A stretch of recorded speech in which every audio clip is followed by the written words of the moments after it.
noche, continuar con lo que empezamos hace 2 semanas. No sé quién se acuerda.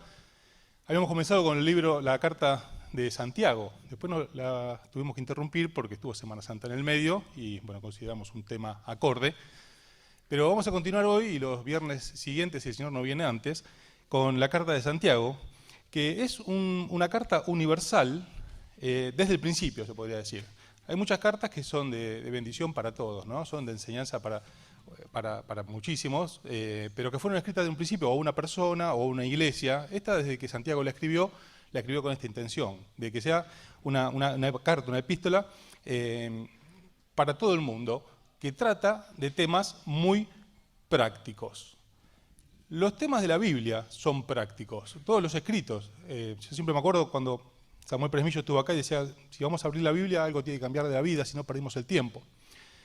Todos los temas tienen que llevar a la aplicación práctica en nuestra vida.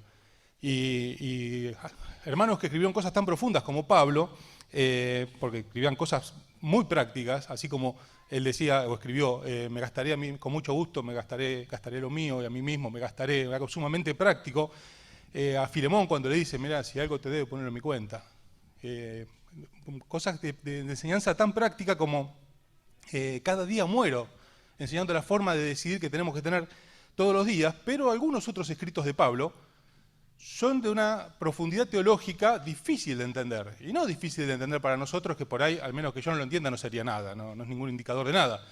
Pero Pedro mismo escribió acerca de las cosas que escribió Pablo, algunas difíciles de entender, aún para él. Bueno, Santiago, en cambio, escribe de cosas que son difíciles de hacer. No son difíciles de entender, son muy fáciles de entender. La dificultad de las cosas que escribe Santiago está en hacerlo. Y es notable que Santiago haya escrito acerca de estas cosas, porque es algo que evidentemente, bueno, desde ya que es Dios el que habla y que le dio a escribir estas cosas, ¿no? Pero Dios utilizó a un hombre que experimentó esto, que como todos los convertidos experimentamos estas cosas. Pero es notable que Santiago escribió acerca de cuestiones prácticas, y yo pensaba cuando consideraba la carta, Santiago, sabemos, es uno de los hermanos, o medio hermano, del Señor. Y el Evangelio de Juan, en el capítulo 7, en el verso 5, dice que los hermanos del Señor no creían en Él. Y Él es uno de los hermanos. Entonces se puede entender que Santiago pasó de no creer en el Señor a ser uno de los referentes de la iglesia, un hombre que Dios utilizó para escribir uno de los libros de la Biblia. Y hermanos, es que si nosotros creemos realmente, dice Santiago, que esto se tiene que ver reflejado en una transformación, en un cambio. Tiene que haber una diferencia entre antes y ahora. Y este cambio tiene que ser constante. No es que hubo un cambio el día que yo me convertí, que desde ya que lo tiene que haber, sino que todos los días tiene que haber cambios y siempre tiene que haber diferencias. El salmista escribió, en cuanto a mí, estaré satisfecho cuando despierte a tu semejanza. Los creyentes tenemos una esperanza que es ser como el Señor. Claro, mientras estemos acá no lo podemos lograr, pero sí tenemos que ir camino a eso.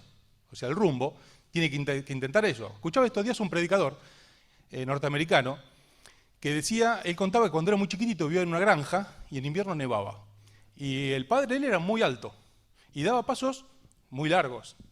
Y él quería caminar con los pasos del papá y obviamente chiquitito no llegaba. Y decía, yo me imagino que si alguien veía lo que pasaba en esa situación hubiese pensado, este chico parece una araña borracha, caminaba, casi no se podía mantener. Pero a nadie le cabía duda de lo que yo estaba queriendo hacer. Yo estaba queriendo caminar en los pasos de mi papá. Y con la dificultad que implicaba ser un niño tan chiquitito, le era muy difícil, pero estaba claro lo que quería hacer. Y a esto nos debe llevar la fe.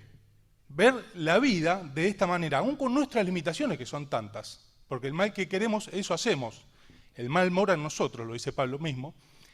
Pero tiene que estar clara la intención. ¿A dónde vamos? ¿Qué es lo que queremos hacer? Sin alcanzarlo desde ya, pero sí con la intención de hacer así. Y comenzaba la carta en los primeros 4 versículos que nos hablaba Andrés hace 2 semanas, hablando acerca de las pruebas. Nos decía Andrés que las pruebas son necesarias para nuestra vida. Ninguno de nosotros nos gusta. Nadie quiere una prueba, nadie quiere una dificultad. Y nos hablaba acerca de cómo enfrentarlas en el Señor, cómo sobrellevarlas. Y que si lo hacemos de esta manera, las pruebas, las dificultades en la vida traen un resultado que es ser más maduros.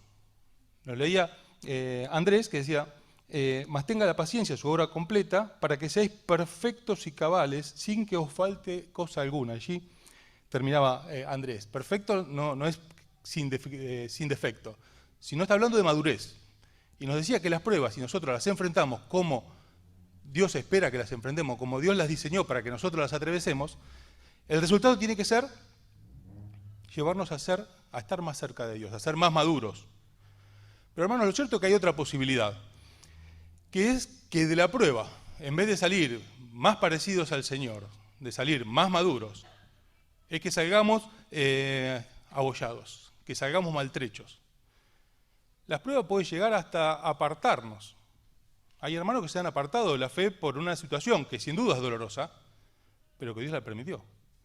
Y en lugar de atravesarla según el diseño de Dios, que es llevándolo a ser más maduro, lo llevó a algún hermano a apartarse de la fe.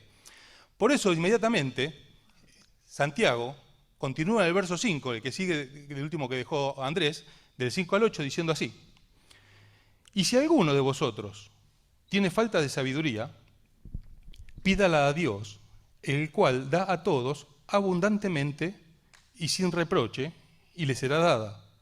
Pero pida con fe, no dudando nada, porque el que duda es semejante a la onda del mar, que es arrastrada por el viento y echada de una parte a otra. No piense, pues, quien tal haga, que recibirá cosa alguna del Señor. El hombre de doble ánimo es inconstante en todos sus caminos. Hasta aquí nomás vamos a considerar. Y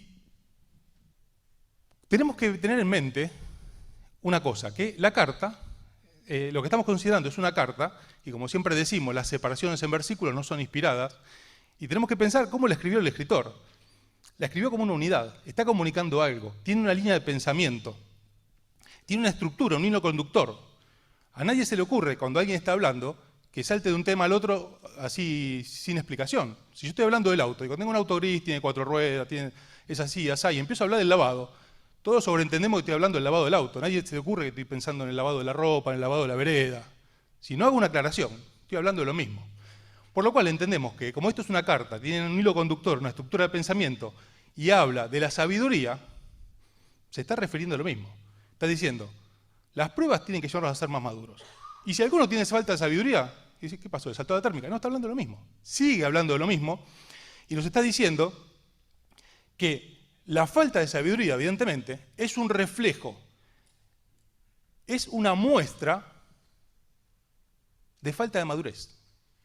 O sea, ¿cómo nos damos cuenta si no tenemos sabiduría? Bueno, porque no somos maduros. Y siguiendo con el hilo para atrás, dice que la falta de madurez tiene su causa en la falta de paciencia.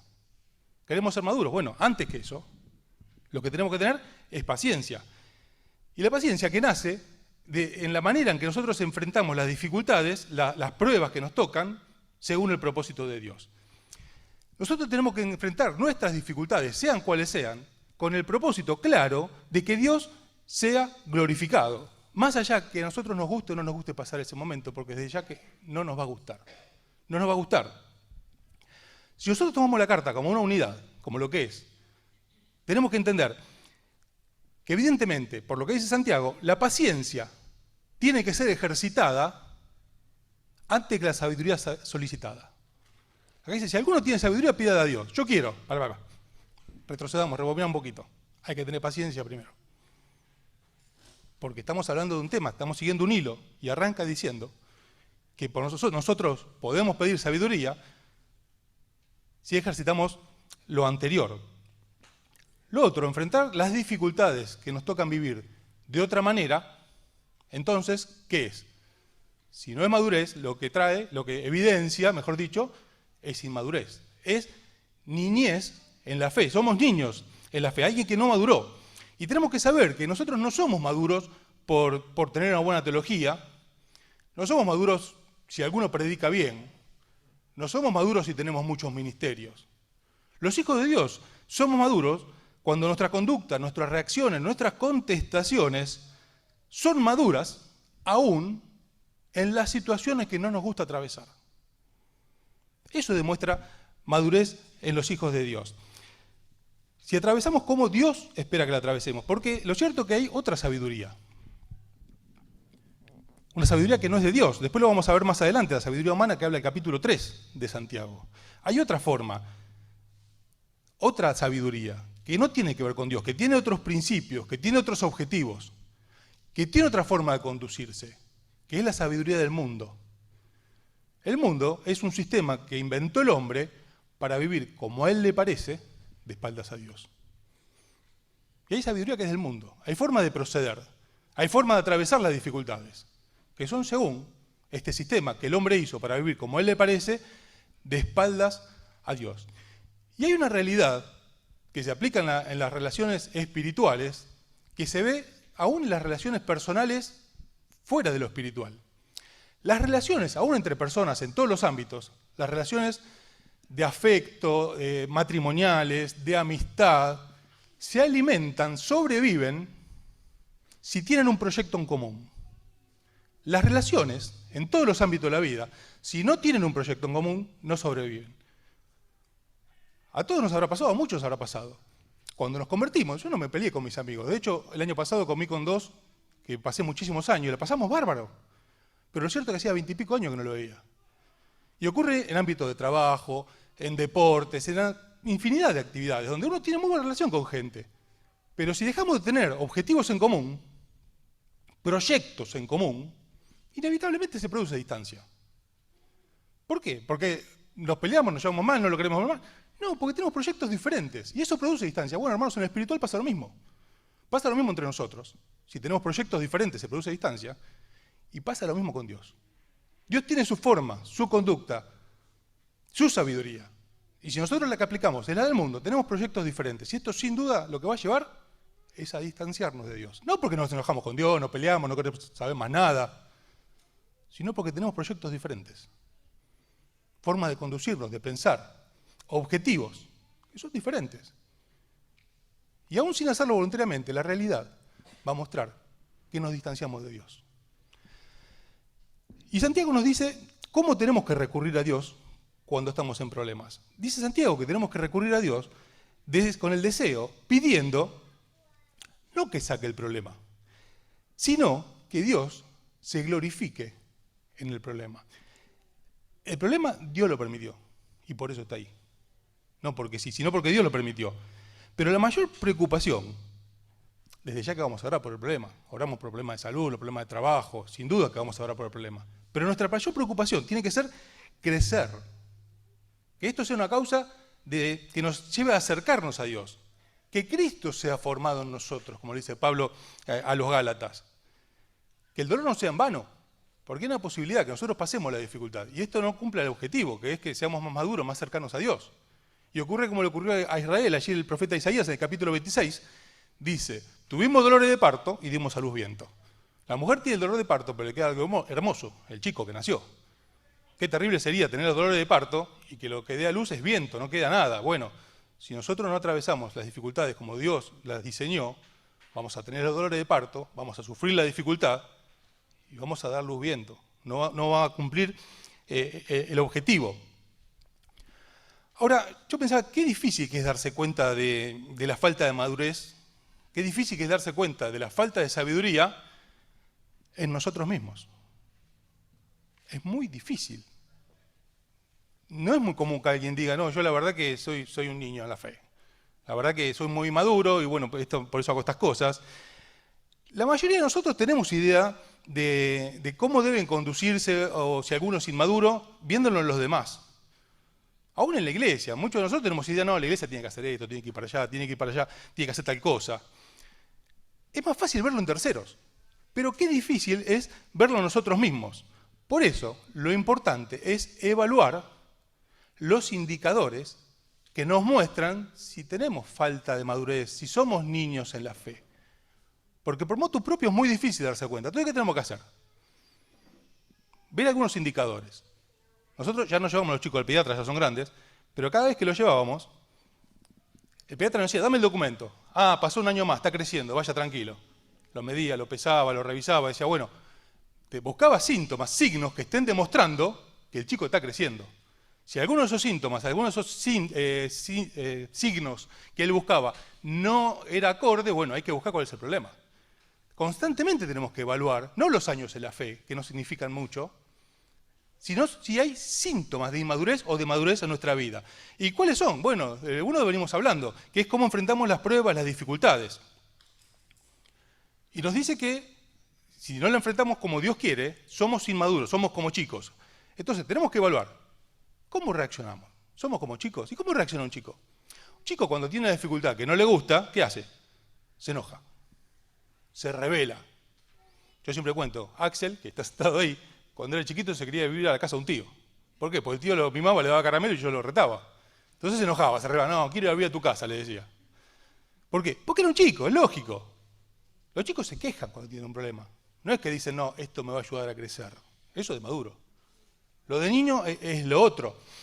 Me ofendo y me voy. Los chicos se pelean y agarran y se va. Agarran la pelota, se va y no quiere que juegue nadie. Se lleva la pelota encima. Yo tengo una sería prima mía, prima bastante más joven, que cuando tenía unos 16, 17 años se peleó con el papá. Se disgustó tanto con el papá.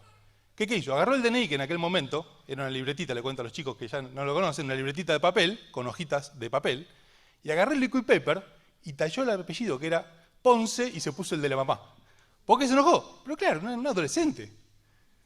Y los adolescentes, los chicos, cuando se enojan, hacen, no quiero saber más nada, me voy. Y después, para colmo, fue a hacer un trámite a la comisaría. Tuvo que mi tía sacarla porque se la querían llevar presa. Una locura. Pero bueno, cosa de chicos. Los chicos hacen esas cosas. El problema es cuando los grandes hacemos esas cosas. Si nosotros notamos estos síntomas, estas cosas en nuestra vida, ¿qué es lo que tenemos que hacer? Bueno, dice Santiago que le tenemos que pedir a Dios que nos ayude. ¿Y qué va a pasar? Dios dice, pues yo te dije, ¿a vos te parece? No, dice, Dios lo va a dar abundantemente, no un poquito. Y sin reproche. Es una actitud muy espiritual que Dios espera, decir, me equivoqué.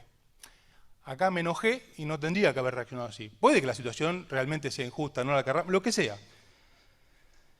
Ahora, es notable que dice, si alguno tiene falta de sabiduría. Entonces quiere decir, bueno, evidentemente hay algunos que no tienen falta de sabiduría. Hay algunos que son perfectos y no necesitan sabiduría, por lo cual no deben pedirla.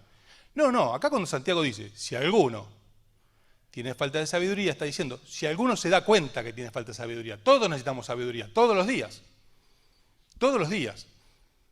Aún estando en la fe, puede pasar que en un tiempo vivamos la fe correctamente y tengamos principios que son los de Dios. Y en otro momento avanzado el tiempo, no, los perdamos. ¿Por qué? Porque el principio de la sabiduría es el temor de Dios y la sabiduría va a estar si nosotros estamos cerca de Dios. Y puede que en algún momento no la tengamos. Entonces dice, si nosotros nos damos cuenta en un momento que estamos resbalando, como el salmista dice, por poco resbalaron mis pies. Dice, me di cuenta que me estaba yendo. Cuando nos damos cuenta de esto, hay que pedirle a Dios. Por eso lo importante de analizar estos indicadores, si alguno hay en nuestra vida, para que nos demos cuenta y podamos pedirle a Dios y Dios lo haga. Si no nos damos cuenta es muy difícil. Otro síntoma, los chicos tienen problemas con la autoridad. A los chicos no les gusta la autoridad. Los chicos buscan los límites y los adultos inmaduros también. Y la frase común es, ¿qué tiene de malo? ¿Qué tiene de malo? Vos no conocés mi corazón, ¿qué tiene de malo? Bueno, los chicos necesitan límites, los límites les hacen bien, son necesarios para el desarrollo. Bueno, para el desarrollo de la fe también son necesarios. Y la pregunta no es qué tiene de malo, ¿por qué no puedo hacer esto? Sino es si edifica, si es de bendición, si Dios guía a eso. Otro síntoma que tienen los chicos y que tienen los adultos, niños en la fe, ¿cuál es? Los celos. Los chicos siempre quieren el juguete que tiene otro. Por ahí el que tiene ellos es mejor, pero quieren el de otro. ¿Por qué? Porque son chicos. Porque está en la naturaleza del chico. Bueno, hermanos, cada uno, según el don que ha recibido, tenemos que saber que somos parte del cuerpo de Cristo, cada uno con una función específica. Pero está la posibilidad que no nos guste, que queremos el juguete del otro. Prende la luz amarilla. Aquí hay un problema. Y se está habiendo falta de sabiduría. Tenemos que pedirle a Dios, porque es una dificultad. Hay un autor muy bueno, español, Martínez, que escribe 2 tomos acerca del ministerio. Y después de hablar en 2 tomos acerca del carácter, sobre todo las cosas del carácter, del siervo de Dios, terminan los libros diciendo Bueno, si todo esto está, hay una parte que es providencial, es que Dios ordene las cosas para que esto se dé. Si no, hay que entender que no es de Dios. Tiene que Dios guiar las cosas, los hermanos lo tienen que ver. Si no, no es de Dios. Y si nosotros nos enojamos porque no es así, bueno, somos chicos. Somos chicos, tenemos que pedirle a Dios. Otro síntoma de inmadurez, ¿cuál es? Bueno, el chico no quiere, el chico no asume responsabilidades. El chico no quiere tener responsabilidades. El chico juega y no quiere juntar. Por eso la maestra jardinera piensa, bueno chicos, empieza a hacer una canción, algo para que junten, porque si no dejan todo tirado. Ninguno se le ocurre de voluntad propia ir, levantar los juguetes, empezar a guardarlo. El chico tira y no quiere guardar. Y ni hablar de colaborar en la casa. No quieren juntar lo que ellos tiran. Ni que hablar de colaborar en la casa. La pregunta es, ¿por qué yo? Uno le dice algo al nene, fulanito, ¿podés hacer la cosa? ¿Por qué yo? Porque hay que hacerlo, porque te lo estoy pidiendo por infinidad de cosas. Pero el chico dice, ¿por qué yo? Ya hay otro. Que lo haga fulanito. Aún de grandes pasa. Normalmente pasa con los chicos más chiquitos, con los grandes sigue pasando. Cuando decimos, bueno, vamos a comer. Fulanito, ¿podés orar? ¿Por qué yo? Yo oré ayer, le toca a él. Y yo siempre digo lo mismo. ¿Qué problema por pedir que ore? Le toca 2 veces seguidas. ¿Qué será el día que tenga que trabajar para comprar la comida o que la tenga que cocinar si nada más por orar es un problema? ¿Por qué yo? Son chicos. Son chicos. Y en la casa de Dios, decíamos que no quieren colaborar en las tareas de la casa. En la casa de Dios hay muchísimas tareas para hacer que no tienen que ver con el liderazgo. Muchas veces entendemos que trabajar en la obra es liderar algún área. A mí me pasó. De hecho, yo me acuerdo una vuelta que, habiendo dejado la tarea junto con Twitty y con los jóvenes, hablé con Omar y no encontraba un área en la que servir. Y estaba el organigrama en aquel tiempo que había hecho nuestro hermano Don Antonio en la pared. Y Omar me dice, ¿vos te pensás que servir al Señor es estar en ese cronograma? No, la vida de la iglesia es muchísimo más amplia que esto. Y hay muchísimas responsabilidades en la casa de Dios que no tienen que ver con el liderazgo, que van desde colaborar para el bien común, ocuparnos de los hermanos, que tienen que ver con la comunión, atender a los que llegan, hasta juntar papeles en el piso, limpiar lo que se ensucia. Son cosas que dicen, ¿por qué yo? Porque pasó, alguien lo tiene que hacer. Y ese chico decir, no, que lo haga fulano. Y la madurez tiene que ver con hacer cosas como también con dejar de hacer cosas, cosas que no debemos hacer. Que van desde no decir las cosas que tenemos que decir, hasta no tomar lo que no debemos tomar. Pasa muchísimas veces que nos damos cuenta ahora, sobre todo con el tema de la cocina del centro deportivo, cosas que desaparecen. Descartamos de plano que alguno venga a decir, hoy me traigo un tupper que me viene bárbaro. No, no es así. Pasa que alguno lo saca, lo usa para alguna cosa, queda en otro lado, lo lleva a la casa y se olvidó y queda. Y desapareció. Y cosas que no debemos llevar, cosas que no debemos tomar, cosas que no consideran el trabajo de otros hermanos. Todas las actividades que hacemos requieren un trabajo, gente que se ocupe, que haga las compras, que cocine. Y pasa a veces, bueno, está la bebida, hay hermanos que están cocinando para que nosotros comamos en un rato. Hay hermanos que hicieron las compras, que podamos tener bebida, gracias a Dios. Y alguno de nosotros va y saca la bebida y toma bebida, tenemos que comprar en el buffet, no tenemos que sacar de ahí. Y esa bebida es para comer los hermanos juntos después. Y si alguno se lleva, el hermano que fue a comprar, tiene que comprar de vuelta, porque no está más. Y eso es inmadurez. Y no es por lo que vale la bebida, no vale mucho. Y de hecho, la comida es gratis y la bebida también. Tiene que ver con la madurez, de no tomar lo que no debemos tomar y de hacer lo que tenemos que hacer. Otro síntoma, ¿cuál es? El chico se ofende fácil. El chico se ofende fácil. Alguien le dijo algo que no le gustó, o juega algo que no quiere jugar, y se ofende fácil. ¿Por qué? Porque en el chico el ego es más importante que la restauración o la corrección del otro. En vez de decir, no, mira, te estás equivocando en esto, hace tal cosa. Porque cuando hacemos esto, el objetivo es el bien del otro. Es la restauración del otro. Y el tema del maduro es el otro. El tema del inmaduro es yo. A mí no me gustó, a mí me hizo mal, no sabe lo que me duele, no sabe lo que me cuesta. Y el tema de maduro es el otro. Es el otro. Es preocuparnos si se equivocó en la restauración, en la corrección. ¿Para qué? Para que le vaya bien. Para que le vaya bien. Mañana, Dios mediante, tenemos que hablar con este grupo de chicos que nos comentaba Twitty el otro día, que se llevó el celular de una de nuestras chicas. ¿Y qué vamos a hacer? Le vamos a decir, no venga más, andate. No, vamos a tratar de explicarle que está mal, que sabemos. Pero sin embargo, como hizo el Señor con nosotros y con Israel, que dijo, todo el tiempo extendí mi mano a este pueblo rebelde y contradictor. desde ya que no vamos a permitir que lo sigan haciendo. Pero la intención es la restauración de estos chicos. Ni pedirle que vuelva el teléfono, ni decirle que no venga más, sino que entiendan lo mal que está y vean en nosotros algo del carácter del Señor, que nos recibió siendo nosotros deudores, y esto lo lleva a convertirse a Cristo. Porque el tema del maduro es el otro, es la bendición, la restauración, la corrección del otro. Y hermanos, la verdad es que todo esto cuesta mucho. Pero la solución es la misma, la que nos dice Santiago. ¿Cuál? Pedirle a Dios. Y hay un milagro, Dios lo hace. Algo que va contra nuestra naturaleza, porque lo natural es lo otro. Algo que va contra nuestra naturaleza. Sigue en los versículos 6 y 7 diciendo, pero pida con fe, no dudando en nada, porque el que duda es semejante a la onda del mar, que es arrastrada por el viento y es echada de una parte a otra. No piense, pues, quien tal haga, que recibirá cosa alguna del Señor. Y dice, bueno, pero si vamos a pedir, tenemos que pedir con fe. La pregunta es, ¿con fe en qué?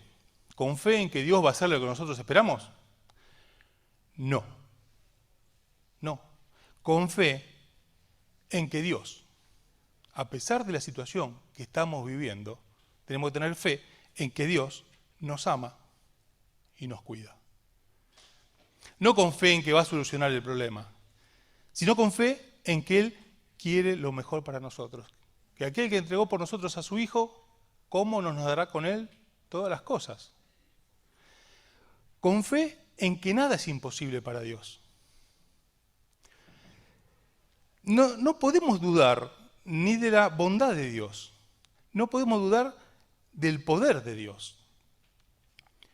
Tenemos que estar seguros que nada de lo que nos sucede es un evento fortuito.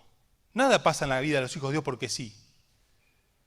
Hace muchos años nos contaba Mario Mulki que su papá había venido a Buenos Aires, santiagueño, como toda la familia, y se encuentra un paisano suyo acá en Buenos Aires. Qué casualidad, la cantidad de gente que hay se va a encontrar un paisano.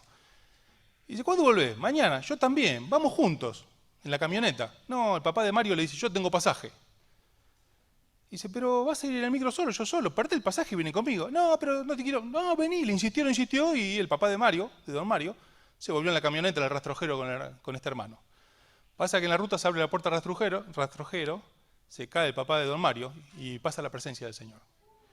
Y Mario decía, nadie me va a decir a mí que mi papá falleció porque se abrió la puerta al rastrojero. Mi papá pasó a la presencia del Señor pues se abrió la puerta del cielo. Nada de lo que nos sucede a nosotros es un hecho fortuito. No pasa porque sí, como la gente dice, si hubiese llegado un minuto antes, un minuto después, si hubiese zafado. No. Las cosas que ocurren en la vida de los hijos de Dios tienen un propósito. Y están bajo el control de Dios. Tenemos que tener la confianza, la fe, de que la carga que nosotros estamos llevando fue pesada personalmente para nosotros por Dios. No nos va a dar más de lo que podamos soportar. Tenemos que tener la fe de que la carga, aunque nos parece que nos va a doblar y no la vamos a poder llevar, fue pesada personalmente por el Señor para cada uno de nosotros. Fe en eso tenemos que tener. Hermano, ocurre como las operaciones. Porque cuando Dios obra de esta manera, está operando en nuestra vida, está obrando. Operar, una de las acepciones es obrar, ¿no? Cuando Dios está obrando en nuestra vida, está operando, es como una operación. Y hace un tiempo nos decía Omar que la operación es una herida, pero es una herida controlada por el médico. Otra cosa es un accidente, choca un auto y la gente le amputa miembro, un desastre. Pero la operación es una herida controlada, que tiene un propósito de bien. Yo escuchaba hace un tiempo a un médico que contaba hasta cómo se hace la incisión, y él contaba que con el bisturí se clava en forma vertical, después se inclina, se lleva hasta donde tiene que ser el tajo, ahí lo endereza y lo saca. No es que agarren más o menos así, abren. ¿Para qué? Para que la herida sea lo más corta, lo más pequeña posible. Y nosotros tenemos que saber que la herida, aunque sea enorme, es del menor tamaño posible. Puede parecer enorme, pero era necesario de acá hasta acá. Sí, fue controlada, fue hecha de esta manera, sin hacer medio centímetro de más, con un propósito de bien. Y es lo mismo que ocurre cuando Dios obra, cuando Dios opera en nuestra vida. La herida, aunque parezca enorme, fue del menor tamaño posible. Es para nuestro bien. Y en esto es en lo que tenemos que tener fe. No en que va a ser lo que nosotros queremos, sino que esta fe es lo que nos va a sostener para atravesar los momentos difíciles. Dice el verso 8, para terminar, el hombre de doble ánimo es inconstante en todos sus caminos. Literalmente allí el autor escribió el hombre de doble alma. El doctor Riley lo explica como el hombre de lealtad dividida. No está hablando de alguien que no quiere saber nada con Dios, que dice, no, Dios no existe, ¿no? Que no cree. Sino está hablando del hombre que tiene el plan B. Que dice, bueno, esto es así, pues yo tengo el plan B por las dudas. No sea cosa que no me guste mucho cómo va el plan de Dios, y lo hacemos un poquito a mi manera, la manera que decíamos antes, la manera que no tiene que ver con Dios, que nos lleva a tener distancia con Dios. ¿Por qué? Porque ocurre que cuando nosotros hacemos las cosas de esta manera, Dios no ve, bueno, está haciendo un poquito y un poquito. Diciendo, no, tiene la lealtad dividida, quiere otra cosa. Allí ocurrió con el pueblo de Dios. Los asirios invadieron Samaria, se llevaron cautivo al pueblo, y mandaron asirios a vivir. Y empezaron a salir fieras del bosque y se los comían. Y alguien dijo, ¿por qué pasa esto? Bueno, porque esta es tierra de Jehová y no lo están honrando, entonces salen fieras y se los comen. Entonces tuve una idea, vamos a traer sacerdotes, le vamos a enseñar cómo es el ceremonial judío para que no se lo coman los bichos, los animales. Entonces empezaron a enseñar, y cuenta la palabra de Dios, que empezaron a honrar a Dios y también a sus ídolos. Y cumplían el ceremonial judío y seguían con sus costumbres paganas. Y a mí me llama mucho la atención cómo termina el fragmento. Dice, como si hicieron sus padres, así hacen ellos hasta hoy, ni honran a Dios, ni le sirven, ni nada. ¿Cómo ni nada? Pará, un poquito sí, un poquito no. No, el hombre de lealtad dividida, dice acá, no va a obtener nada, porque Dios lo ve como alguien que no confía en Dios. Entonces, arréglate. Se menciona siempre a Hernán Cortés, que dice, llegó y quemó los barcos. Bueno, no fue idea de él. Esto lo sacó de alguien muchos años anterior, que fue Alejandro Magno. Cuando llega a Fenicia, encuentra que las tropas que lo enfrentaban superaban 3-1 a sus soldados. Entonces, había una posibilidad cierta, que los soldados se escapasen, porque eran 3-1. Entonces, ¿qué hizo? Quemó los barcos. ¿Para qué? Para que no tengan otra posibilidad, sabiendo que la situación lo superaba. Que era muy difícil la situación que estaba enfrentando. Dijo, vamos a quemar los barcos para que no tenga otra salida.